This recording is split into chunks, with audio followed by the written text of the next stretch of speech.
Ang sakit ang ipinapataw na VAT sa atin. Okay? Ipakinggan po natin to. This is on the Senate table. Senator Chis Escudero is proposing to lift the 12% value-added tax on electricity, calling it targeted relief that would quickly ease pressure on households and businesses.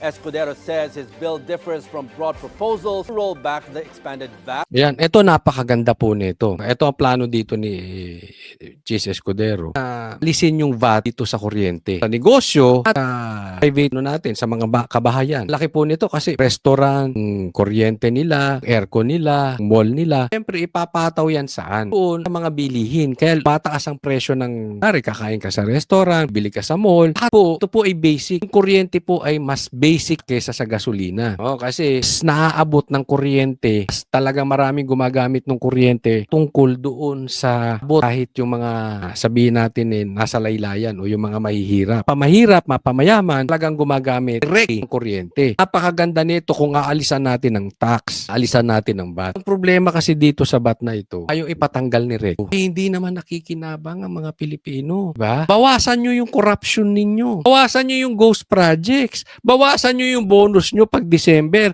Bawasan nyo yung mga AX, ganyan-ganyan na hindi naman nakakarating. Mga akap-akap na yan. Alam mo yung mga unnecessary na lagayan, ad control project, etc. Yung bilyon-bilyon o confidential funds ng presidente, yung mga ganong hindi naman kailangan. Ayos lang at magamit sa tama ang pera. Hindi po natin kailangan ng VAT kuryente. Napakaganda po nito. Kaya lang, ang problema nito, baka alam mo naman si ayaw ng inuutusan. Direct. Siya talaga ang author niyan. Ang laking pahirap sa buhay ng mga Pilipino itong si Rec. Pumapalag nga siya na ayaw niyang bawasan ng VAT. Baka mag-away sila, magkairingan sila nito ni Chis Escudero.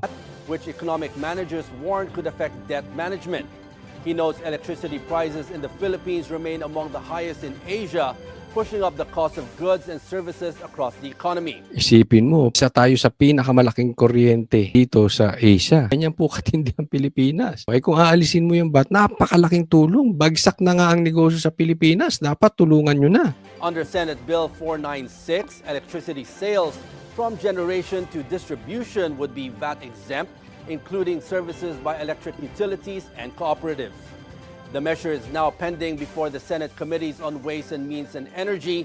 For businesses, VAT-free power could mean lower operating costs and better price competitiveness. Ayan, kaya sana naman, prubahan to sa Senado. Sana tulungan nyo, suportahan nyo. Bigyan nyo naman ng konting ginhawa ang ating bayan.